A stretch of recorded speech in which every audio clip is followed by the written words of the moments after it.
Greetings and salutations. Good morning, good morning, good morning. Well, depends where in the world you are.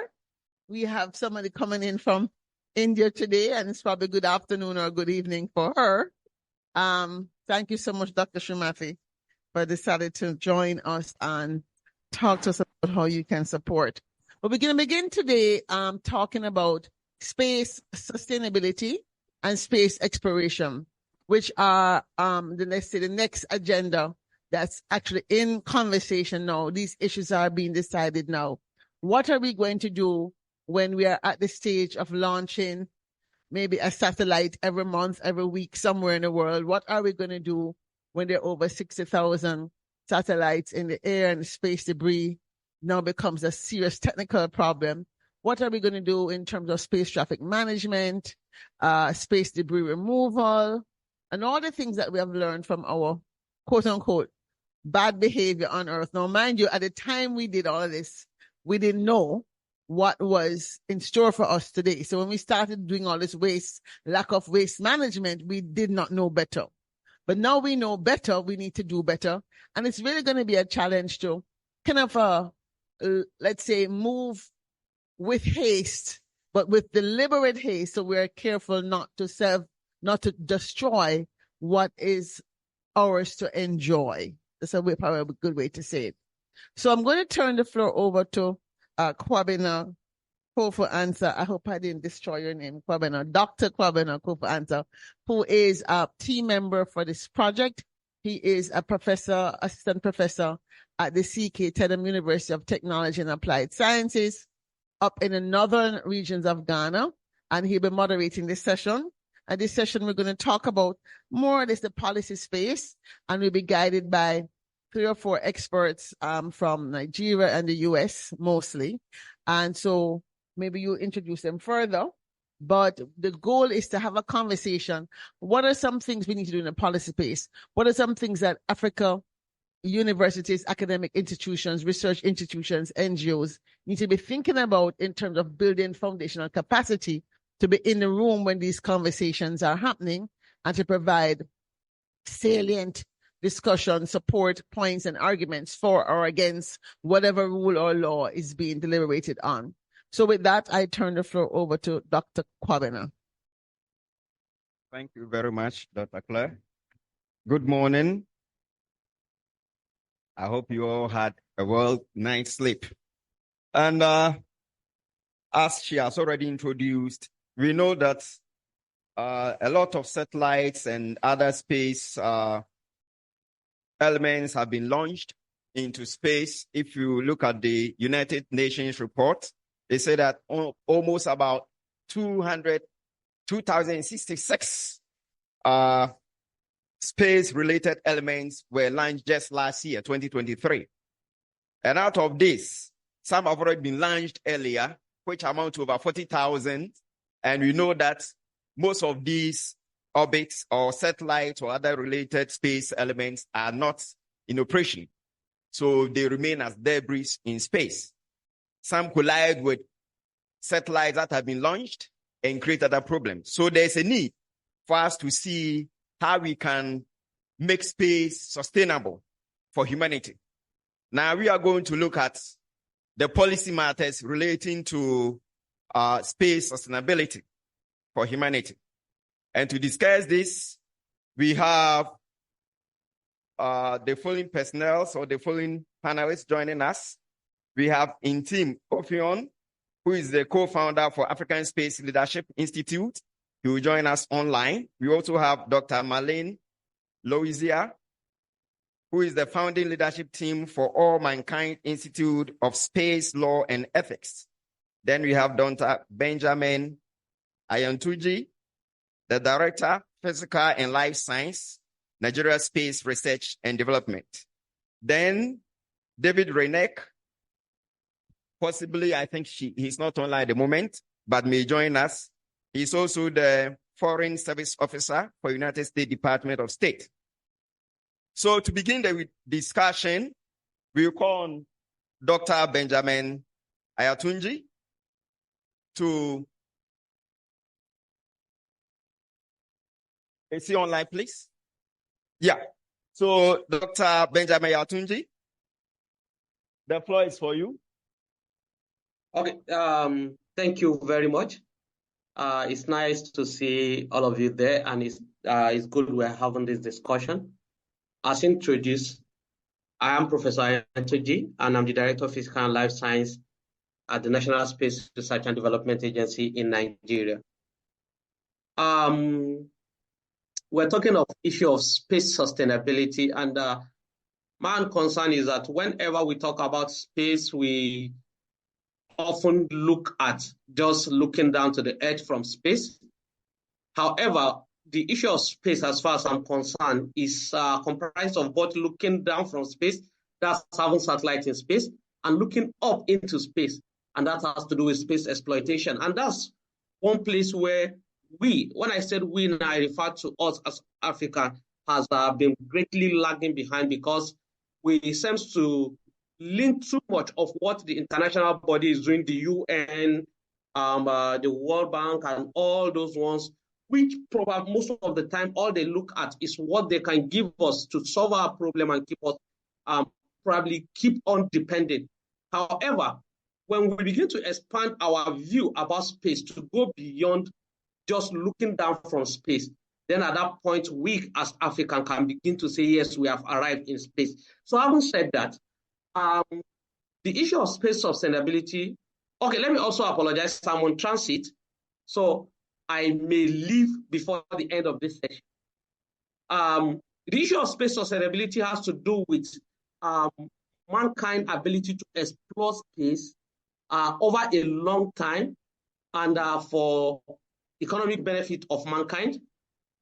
Now, looking at this definition and looking at what we've been doing in space, we know that if mankind is going to enjoy space for a long time, then we need to impose some boundaries, some conditions on things we do in space so that everybody can enjoy it together.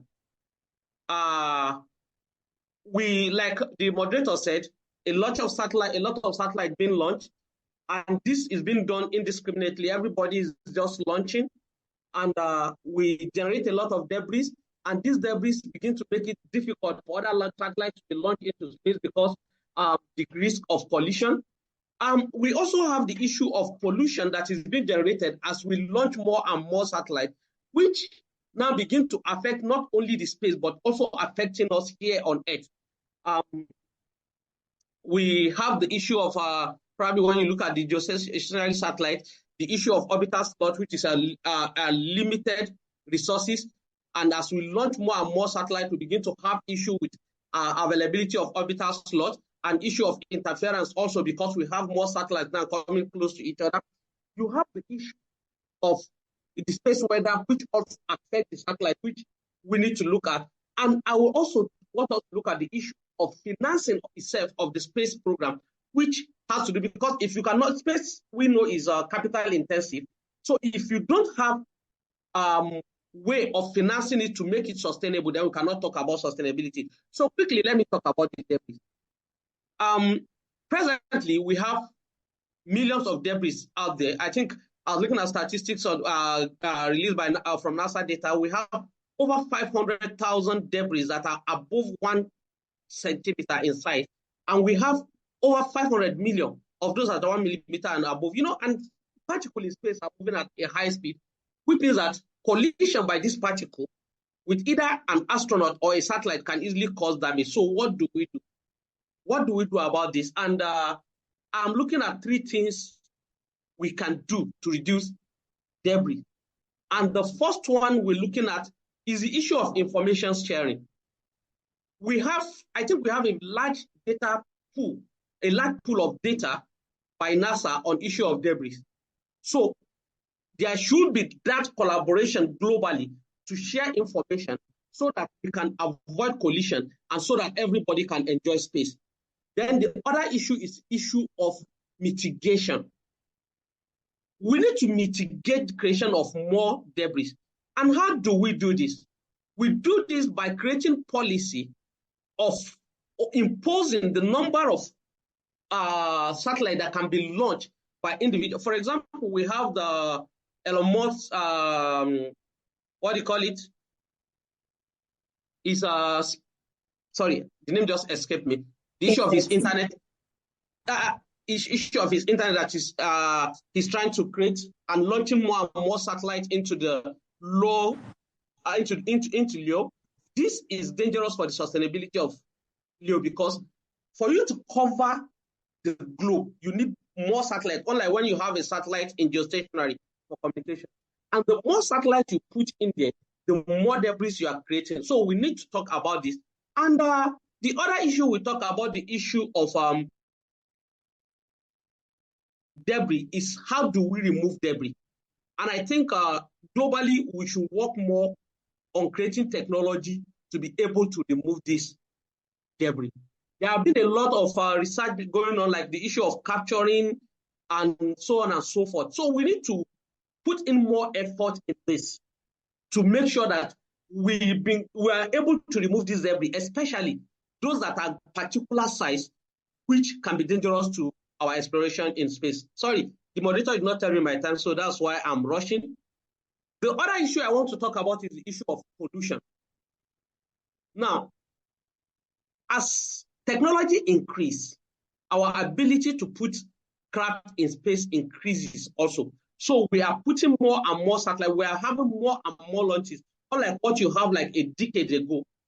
Now, I was looking at data yesterday. Falcon S by Elon Musk put around 160 tons of CO2 in air per launch.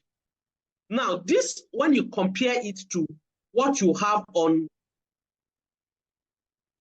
let me look at my data. Falcon S put about 500 tons in the air. This, when you compare it with a long haul of a jumbo Airbus flight, which is just around 8 tons. So as we continue to increase launch, we put more CO2 in the air, and this affects our globe, our Earth. So how do we mitigate this? We need to begin to think about development of new propulsion system that put less CO2 in the atmosphere. There have been researches about probably laser propulsion and other things like that. There needs to be more work on that. And also, we need to begin to promote policies like rideshare, where it's not everybody that wants to launch that needs to go and get its own launch vehicle or launch on a particular vehicle. But we need to encourage more launch share. And to encourage more launch share, we need to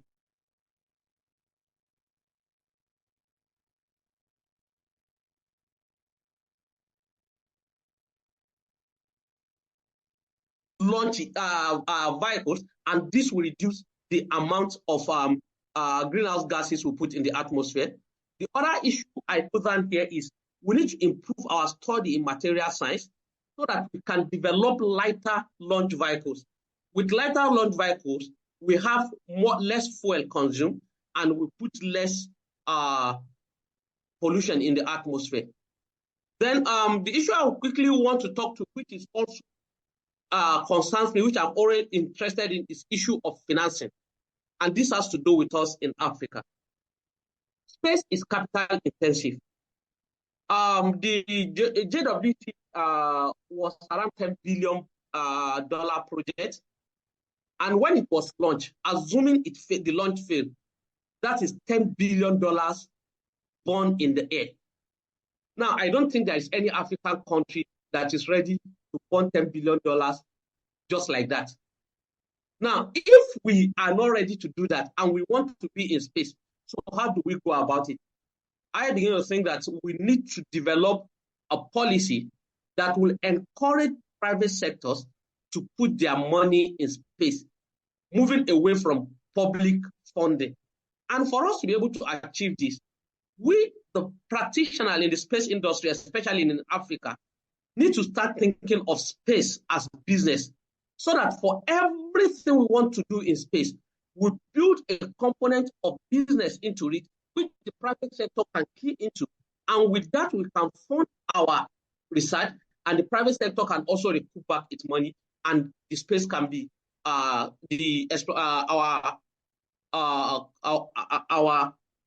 exploration and exploitation of space can be sustainable. So I've spoken about three things here.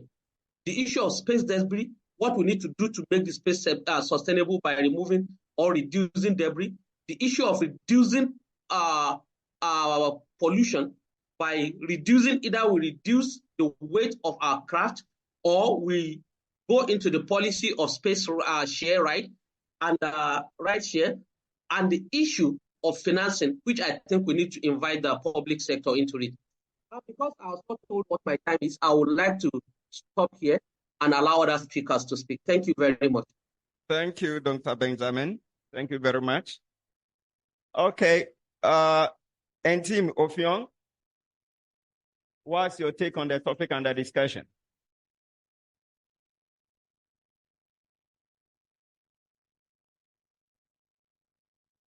Hey, team, are you hearing me?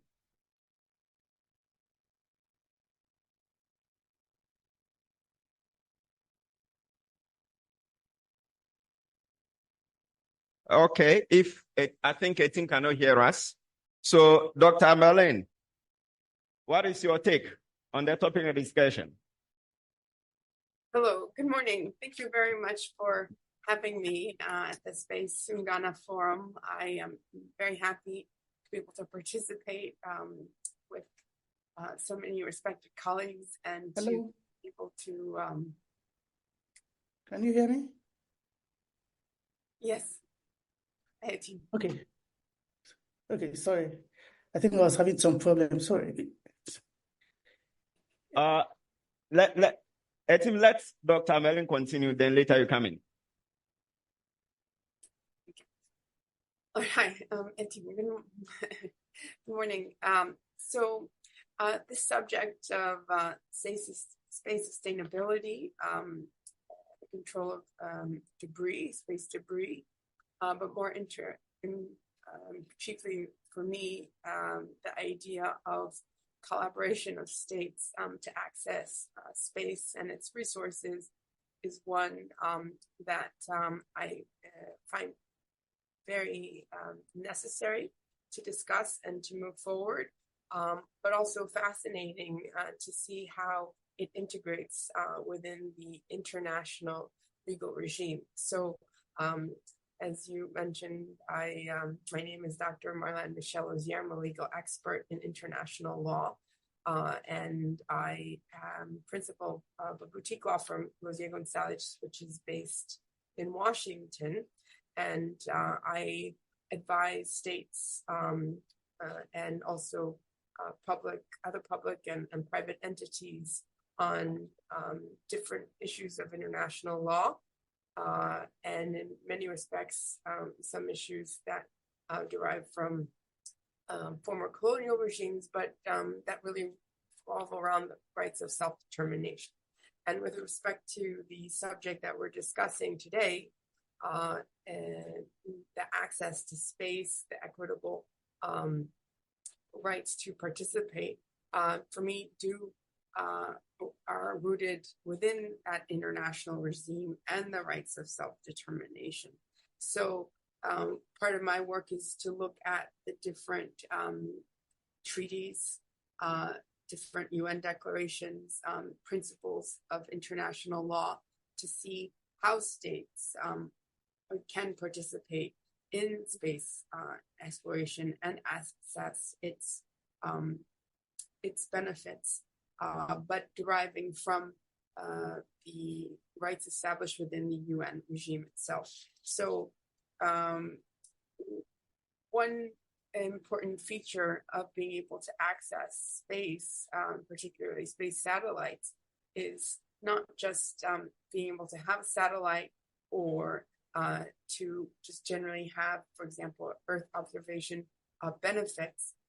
But as we move further into the future, I think it does become more apparent that in order for a state to realize its rights of self-determination, to determine how it's going to manage its economy, its policies, education, culture, etc., how it's going to fulfill the duties of the rights and obligation of any state, satellite systems become even more and more important.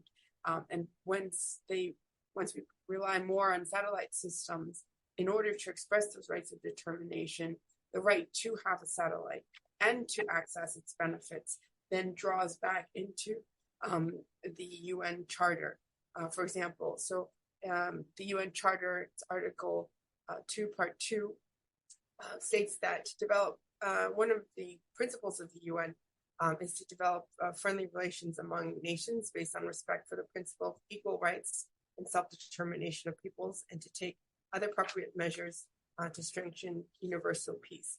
So the function of the satellites and access to space, I see as becoming more interactive with that right established within the UN Charter, as well as one of the principal covenants of the UN, which is the Covenant of Economic, Social, and Cultural Rights. So this covenant was adopted in 1966, and it took effect in 1976.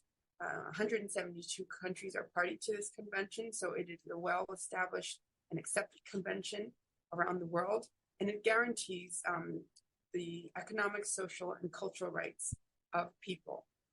And it also obligates states to take steps to achieve the realization of their rights and to allow states to right to access and benefit social and scientific progress in the application of those rights. And so the correlation between satellites and the provisions of international law that I just mentioned have become more strengthened as we depend on those technological systems. So when we talk about access to the orbit, access to satellites, it's not only, for example, what the former speaker was mentioning, that crowding of the orbit to the satellites. It becomes important for states to be able to access that orbit, to be able to have their own satellite, and to be able to operate that satellite autonomously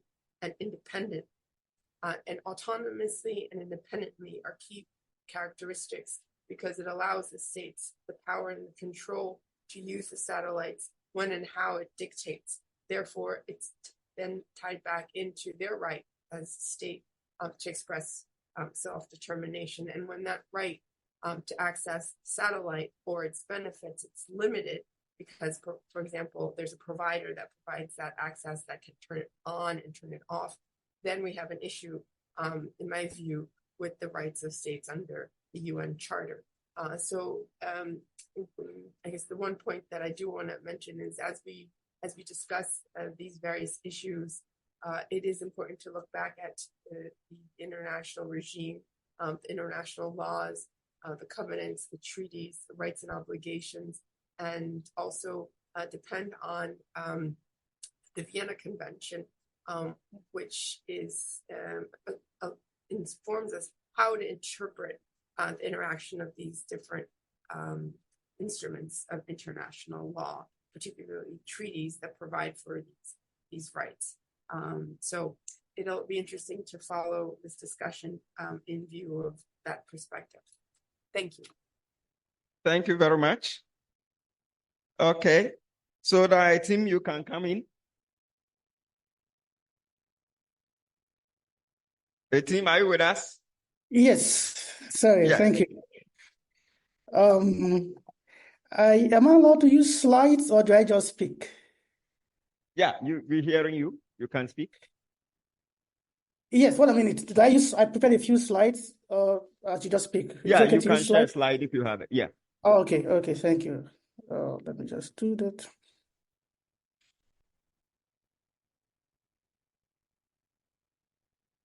Okay, good morning. Thanks, Dr. Nelson and the other organizers of this meeting. Last year I did have the opportunity of participating in Space Ungana, so it's really a privilege to be here and also to be on the panel with senior colleagues, Marlene and Dr. Anyotuji. I'm actually wearing 3 hats right now as I sit here. One, I'm a scientific officer with the African Regional Center for Space Science and Technology Education, one of the UN centers There are 2 in Africa. One is in Morocco for French-speaking African countries, and one is in Nigeria for the English-speaking African countries. And then my second hat is I'm a PhD student at the University of Pretoria in South Africa. And then the third hat is as co-founder of African Space Leadership Institutes. So I'm speaking using the hat of the ASLI. So just briefly about the ASLI, a few years ago, we did something like a survey or a research about how decision-making or policy-making is done across the globe. And based on that research, we saw that there was a need for a proper process for decision-making in Africa. We published a paper then, which is online, towards the Space Policy Institute for Africa. We found out that there was that gap. There was no kind of institutional framework to advise national governments, agencies, organizations, even the African Union that was already thinking about space. There was no institution like a think tank to advise. So that was why the concept of a Space Policy Institute, a think tank, came up. And the institute was launched in 2022, so we are just less than 2 years old. One of the things we did when we were thinking about the institute, we looked at the challenges within the African space ecosystem. And I mean, there were several, but we were able to group them together into 3.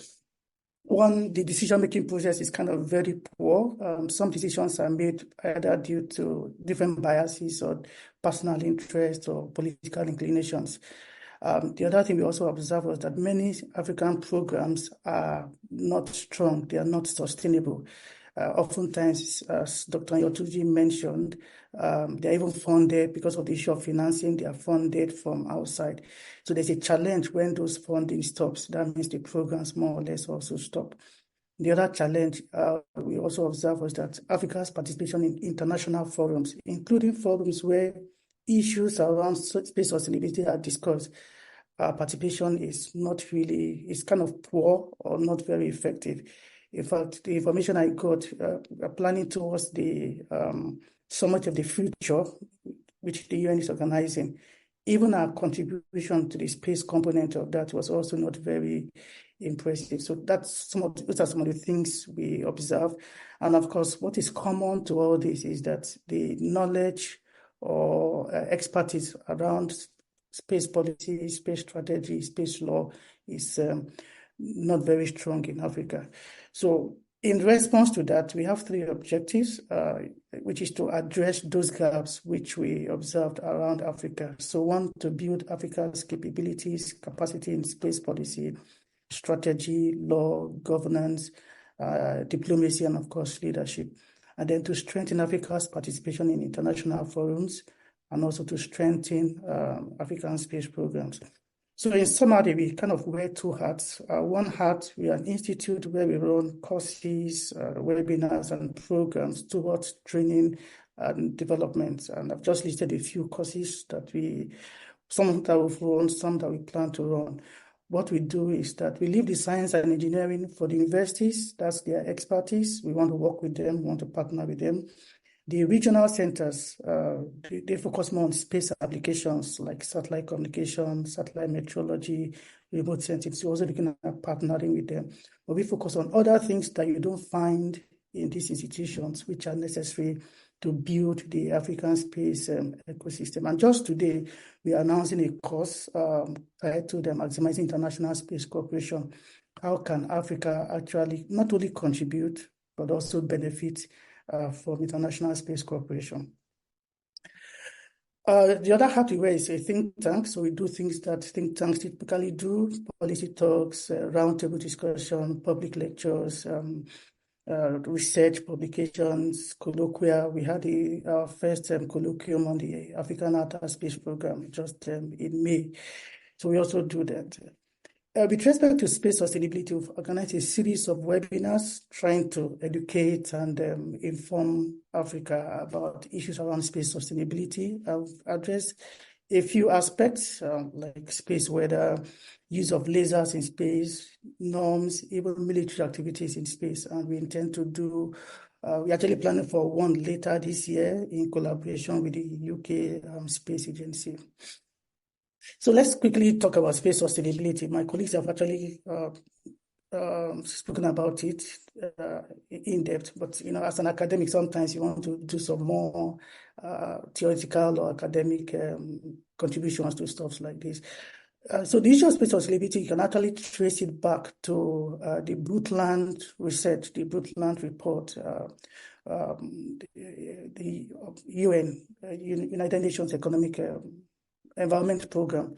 That's actually where this concept of sustainability actually started from. And that's the whole idea was basically talking about development that meets the needs of the present without compromising the ability of future generations to meet their needs. So from there, we now developed into sustainable development and what we have as SDGs. That idea about sustainable development is now what we've kind of taken into space now, which we now call space sustainability. And you may remember the UN Committee on Long-Term Sustainability of Outer Space, which from there you get this definition of space sustainability, the ability to maintain the conduct of space activities indefinitely into the future. The bottom line is you want the present generation to be able to utilize space to get benefit from space, but you also want future generations to also be able to get as much benefit from space as well. And then secure foundation kinds to summarize it, ensuring that all humanity, which is actually the focus of this conference, can continue to use space also, both now and in the long term. So you see the commonalities. You don't want to stop future generations from being able to benefit from space. One of the cornerstones of the African Space Policy Institute is the African Space Policy and Strategy. And indeed, the co-founders, that's Dr. Abiodun, Dikwande Abiodun, Dr. Val Monsami, who was the chair of the African Union Space Working Group that developed the African Space Policy and Strategy. We were involved in drafting these documents. The documents are available online, and I will encourage you that we kind of download them. If you look at the policy goals, two of them, the first one speaks about socioeconomic development, but the second one actually addresses the issue of, or hints at the issue of space sustainability. That is to develop a regulatory framework that supports an African space program and ensures that Africa is a responsible and peaceful user of outer space. So that actually speaks to the issue of space sustainability. If you look at the documents also, you'll see that it speaks a bit about space sustainability in depth, but not much, which is one of the areas which I think the African community needs to begin to look at. So several objectives are listed in the document. Objective number 5 talks about coordinating the African space arena, that's what you see on the chart on the left. What is focused there has to do with frequency spectrum management, basically, and then the issue of dark skies and how constellations affect astronomy. But the second point there talks about the long-term sustainability of outer space. So it speaks in general format, basically. It does not address the specific aspects of space sustainability. The only aspect that it's actually addressed in the document has to do with frequency spectrum management. And that's from the policy document. The strategy document speaks to the policy document. So the strategy document highlights the specific actions that the African Union is going to be encouraging, both as a body and encourage the member states to respond to or to try and implement. One is to build a regulatory framework for Africa. The other one is to make sure that African countries in all their space activities sign up with international treaties, conventions, which Marlene has also mentioned. And then the other one has to do with Africa's participation in multilateral forums where these issues about space sustainability are discussed. But again, you see that is also focused more on the things that have to do with frequency and slots. One of the things we also encourage at the Institute is for how do we measure progress when it comes to space in Africa. It's not so much about the different space programs or the different activities we have. The policy and strategy document highlights specific indicators which the African Union, that's member states, organizations, need to be monitoring to know how we are faring when it comes to different aspects of space. So on the issue of space sustainability or how we use space, there are 4 indicators that are listed in those 2 documents. And those are the things that we need to measure. Those are the things that we need to kind of create policy frameworks which will guide us in activities both in Africa and in interacting with the international community. So one is the regulatory framework. If you look across all the countries of Africa, you hardly find any formal framework that speaks to space sustainability or the different aspects of space sustainability. Some countries have a policy document or a strategy document addressing space debris, addressing space weather, and those kind of things. We don't have that in Africa, and that's one of the things we need to begin to consider. The other thing has to do with how we contribute to multilateral forums.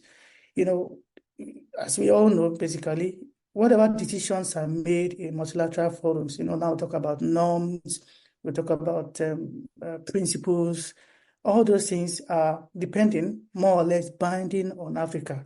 So we need to participate in these forums. We need to make contributions to this forum, whether it's CONFAS, whether it's things that have to do with transparency or and confidence building, whatever it is, we need to participate in that. And we need to measure what we are doing. One of the things we do at the African Space Leadership Institute is a program we call View from the Sides. And that program, the basic idea is when our representatives go to meetings, we want them to come back to Africa, tell Africans what transpired at the meeting, what were the discussions, what was Africa's contributions, what were the outcome of those discussions, how do they impact on Africa. We've been doing that. We do it for Kupus. We've done it twice this year for Kupus S&T, for Kupus Legal, and for the Kupus that just happened last month. We have 2 people are also going to come for that program sometime next month. The other thing also we need to measure is how the different mechanisms among the member states, how they are being coordinated. We need to be tracking that also. And then the issue of orbital slots. So if you notice, I kind of came from the Africa, or I focus more on the African angle, and I focus more on the instruments which the heads of states have kind of put forward to guide Africa when it comes to different aspects of space activities, but specifically space sustainability. So there's a lot of gaps when it comes to policies in Africa in response to the issue of space sustainability. If you look at the documents, not much is said about space weather. Not much is said about, you have 2 minutes to wrap up. Okay, not much about space national awareness. So those are the areas which we feel that Africa needs to begin to look at and contribute to the discussions. Yeah, thank you very much. That's the end. Thank you very much.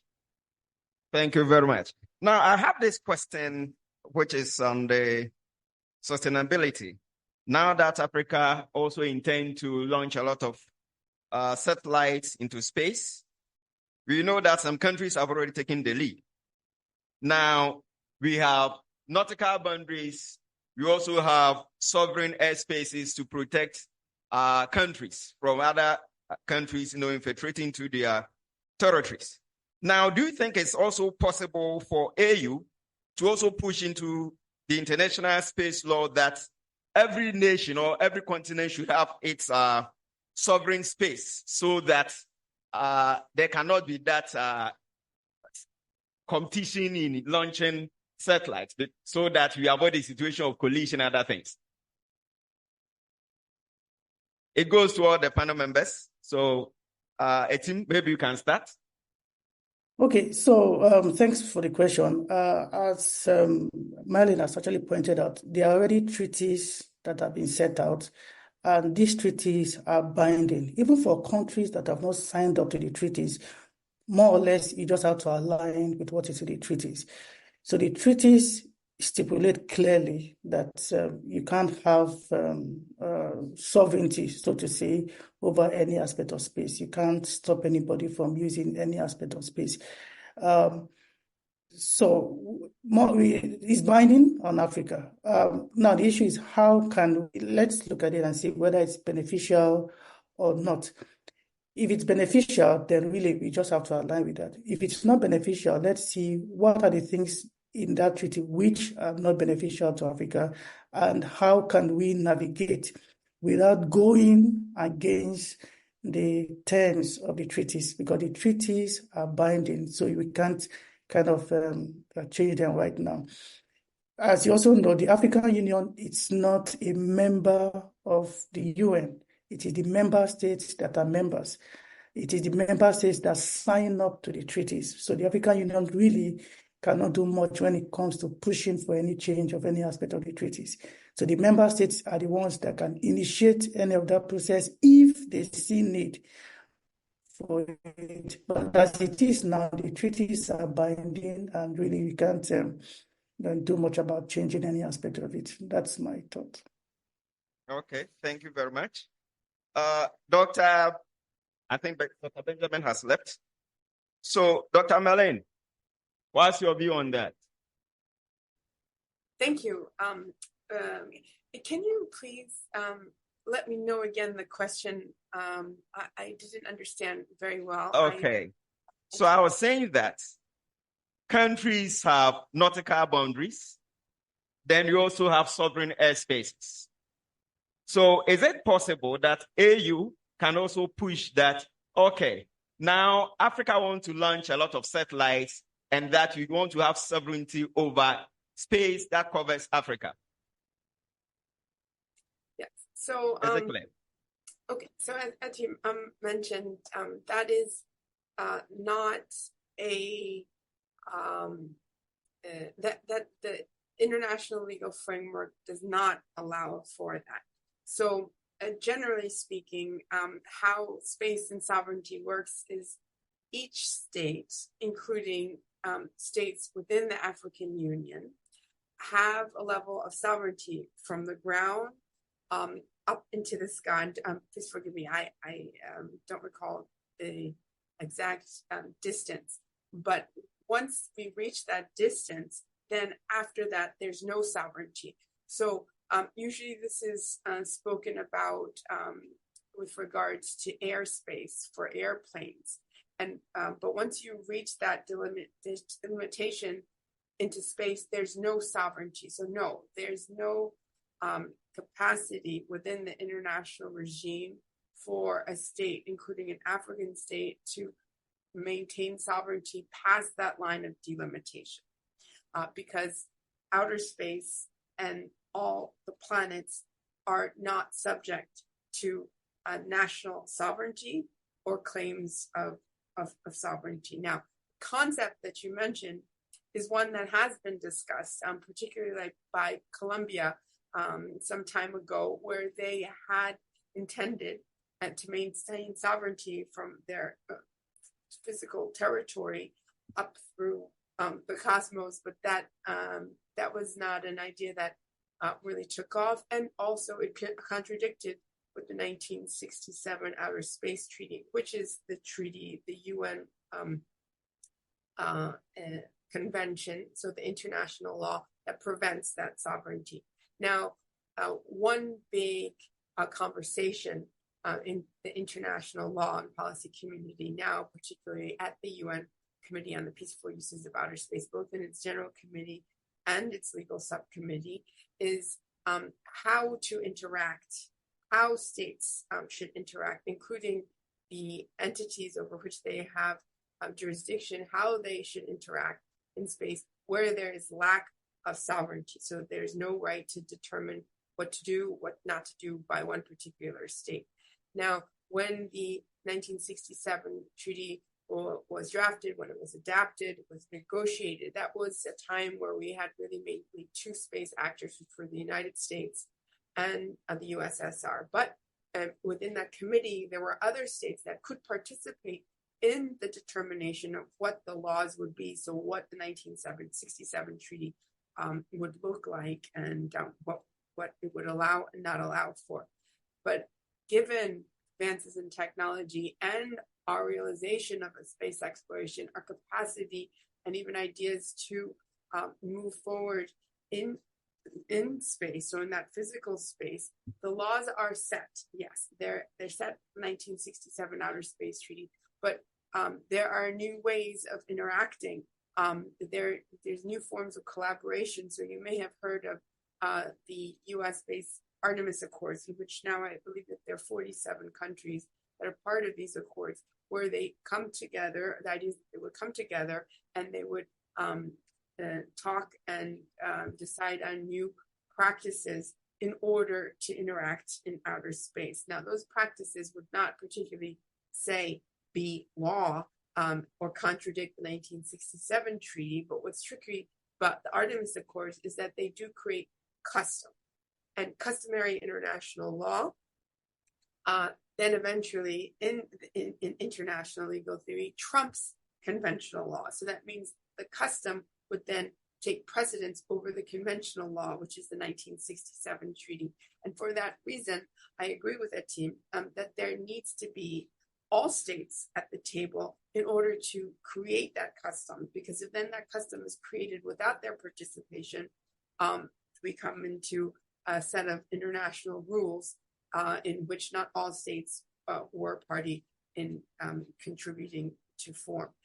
Now, the complexity in the situation is not only is there the Artemis Accords, so that form in which new practices are being decided, but there's another form, which is the Chinese-Russian-based forms, which you may have heard of, where there are another group of states.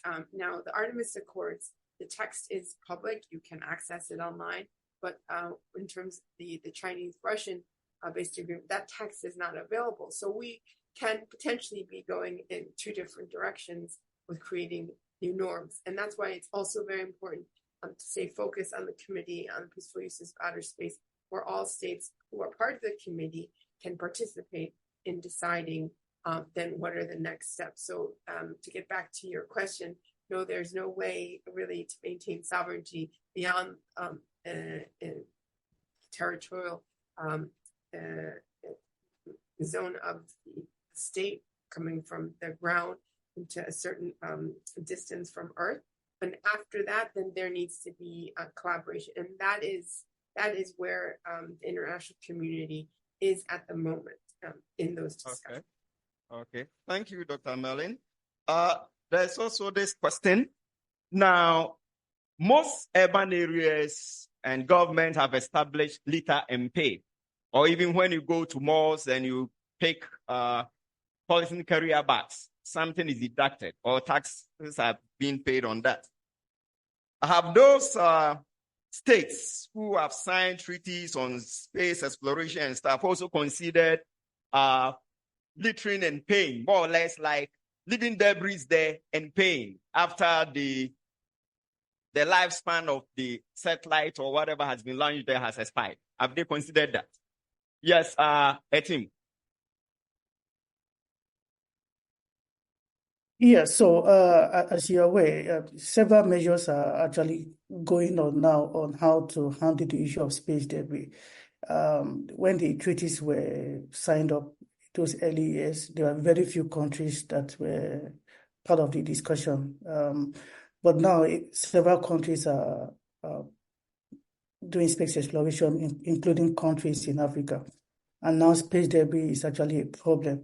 So we know that there are a couple of technological developments going on to address the issue of space debris, either to clear it up or to maybe take it to higher orbit, or to bring it down to lower orbit so that it burns up, or just clear it up from that whole arena.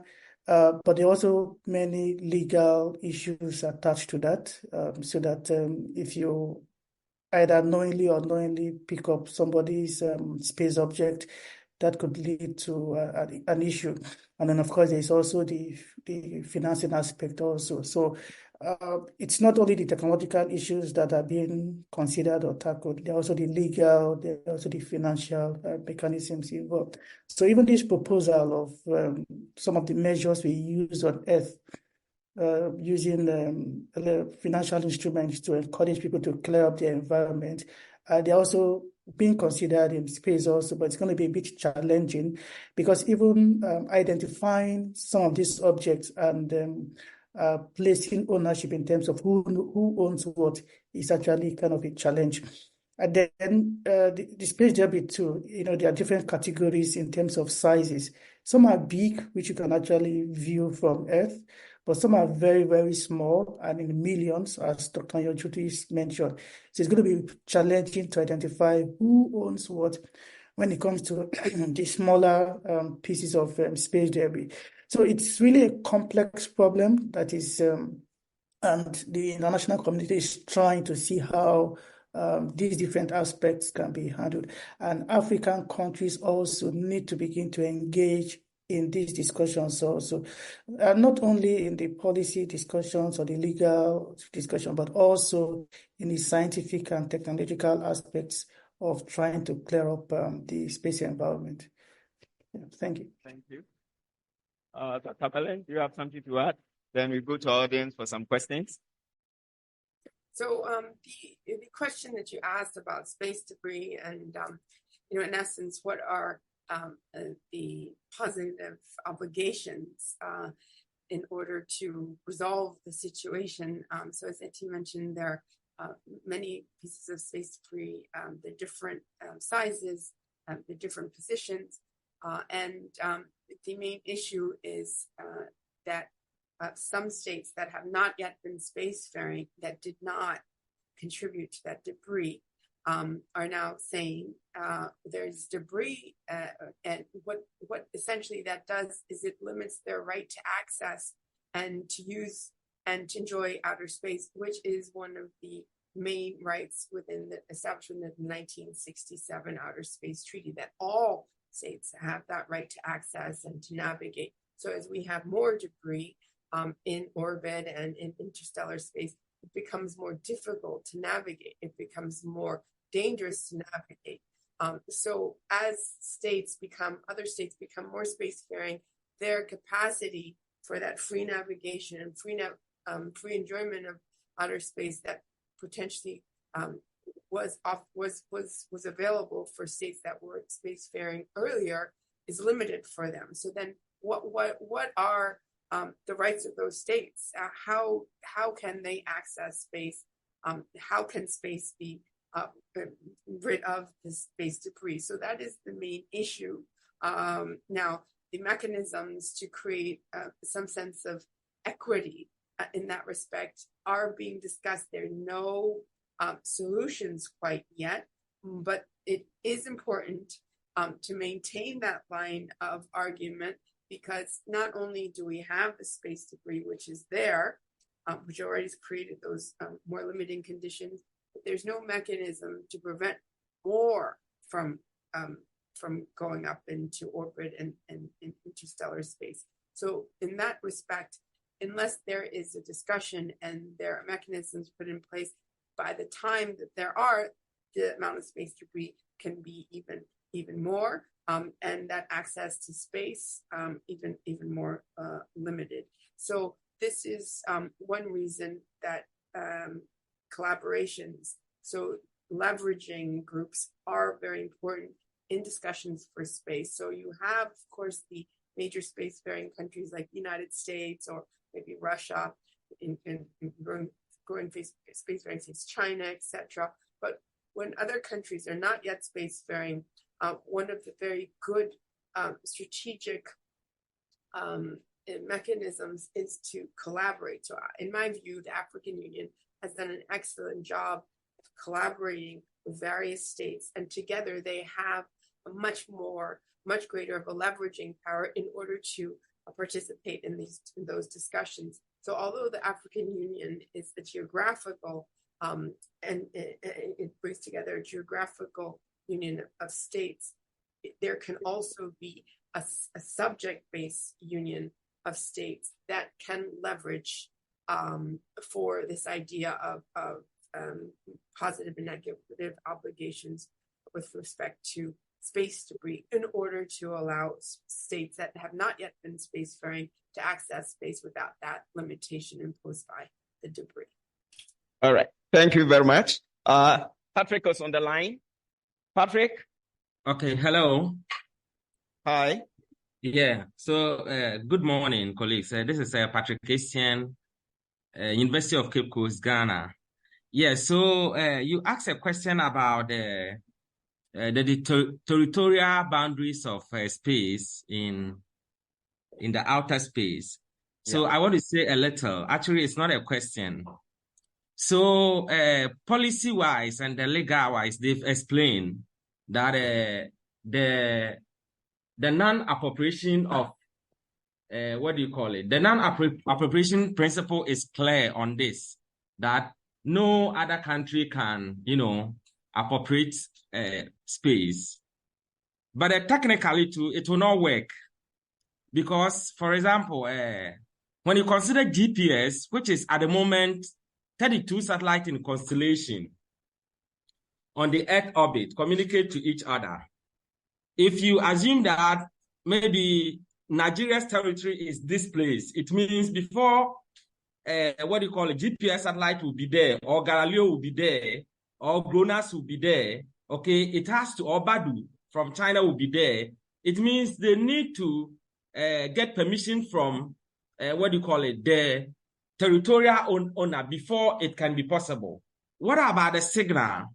Because if satellite is in constellation in the Earth orbit, they communicate to each other. So before the signal move from one territory to the other, they also need this kind of permission and then regulation. So actually, the legal and then the policy-wise, the non-appropriation principle is clear, but scientifically, I think that the territorial boundaries by a particular country or a particular continent is not possible. It will not help the advancement of space technology.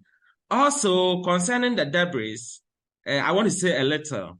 Yeah, of course, if you decide to tell somebody like Elon Musk that based on your debris on space, you have to pay this, probably he will pay.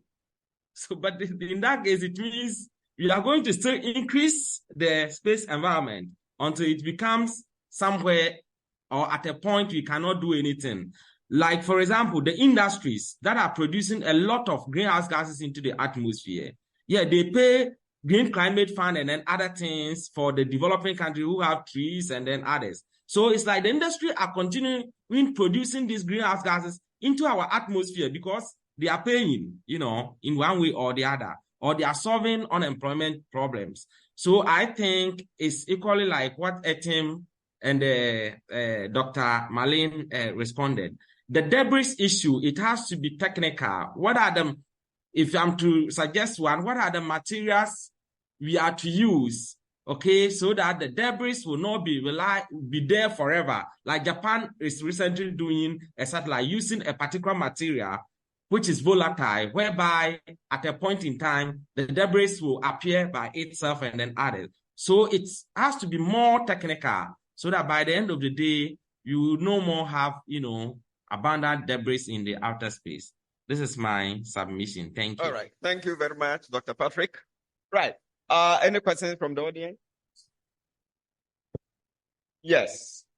So this is just a comment. Earlier this year, Kyoto University in Japan developed a prototype satellite made of magnolia wood, so that upon reentry it would just consume and there would just be vapor. So people are doing research in this space. It certainly needs to be more advanced and more inclusive.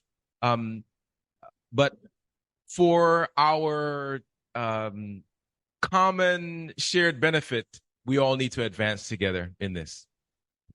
Thank you for your submission.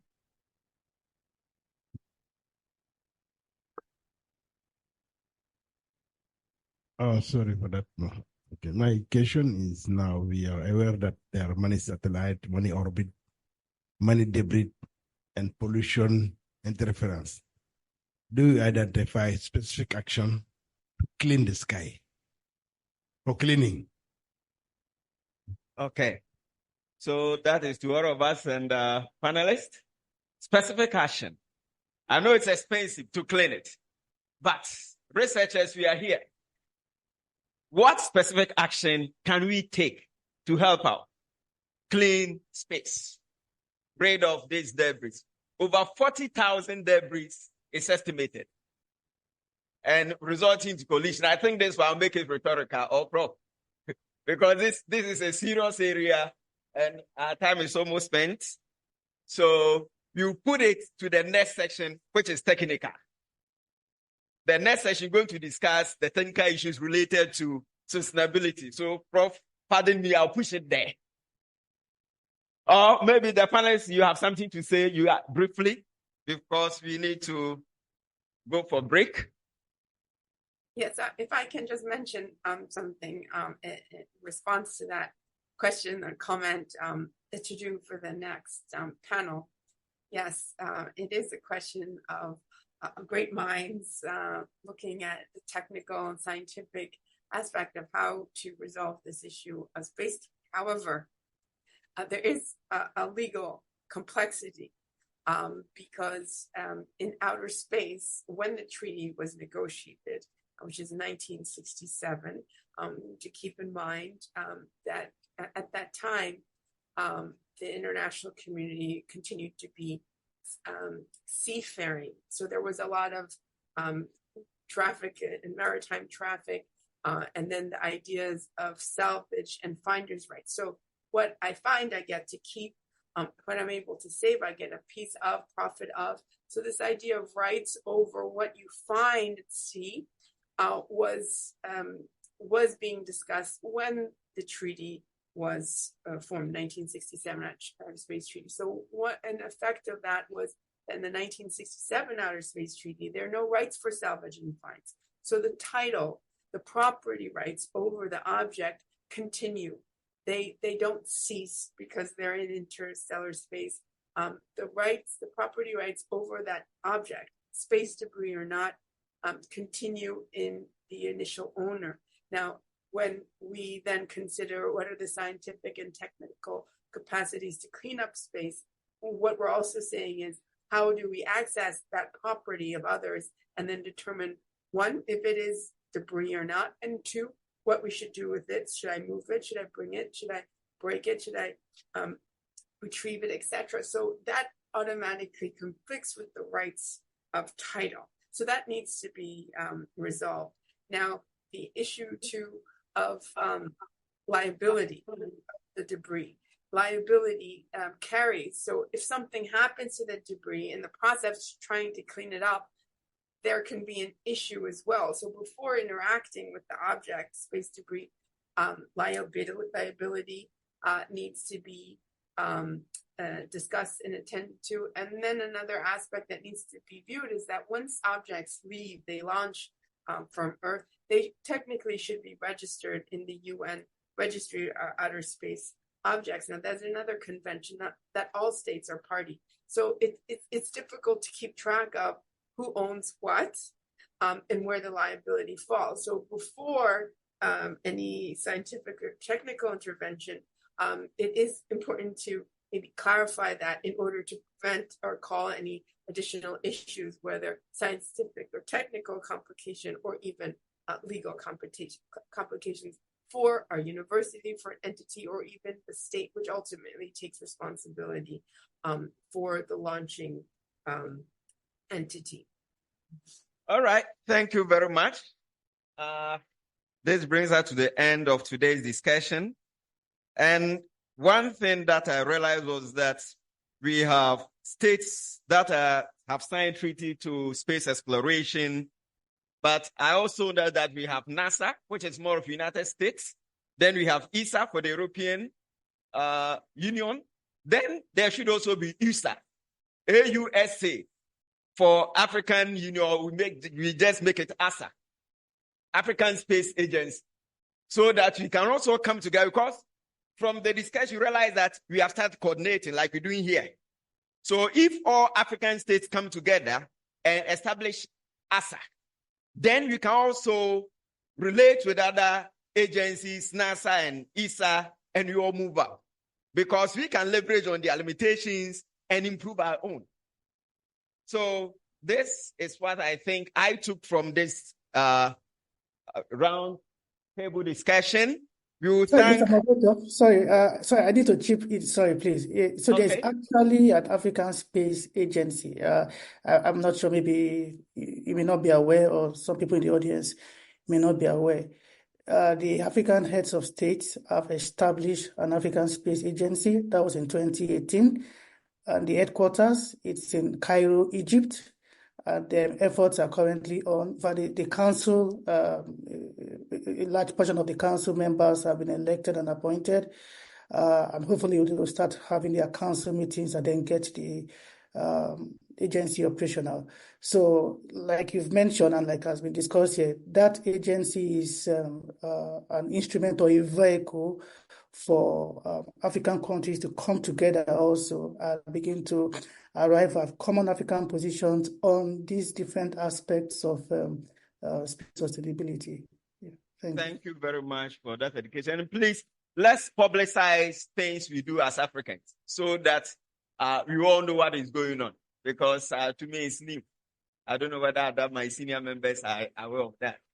So thank you very much. And we're going for a brief break. We will come for the next session where we're going to deal with the technical aspects of sustainability.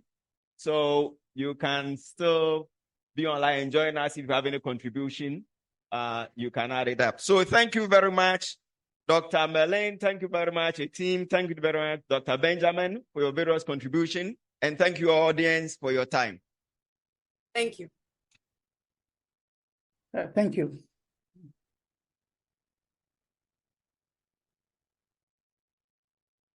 Wow. That was rich. We are filled. We have so much to digest. And academic and NGO institutions, you see what's ahead of us. I think AATI, we might have to kind of broaden our responsibilities as AATI and make it a lot more than just energy and climate and those things, and focus more on the space agenda. So let's take a brief break. Other two speakers already are online waiting. We don't want to start too late. So we have 5 minutes to stretch, take a bio break. I'm not sure if the coffee is here as yet. If it is, bring it back.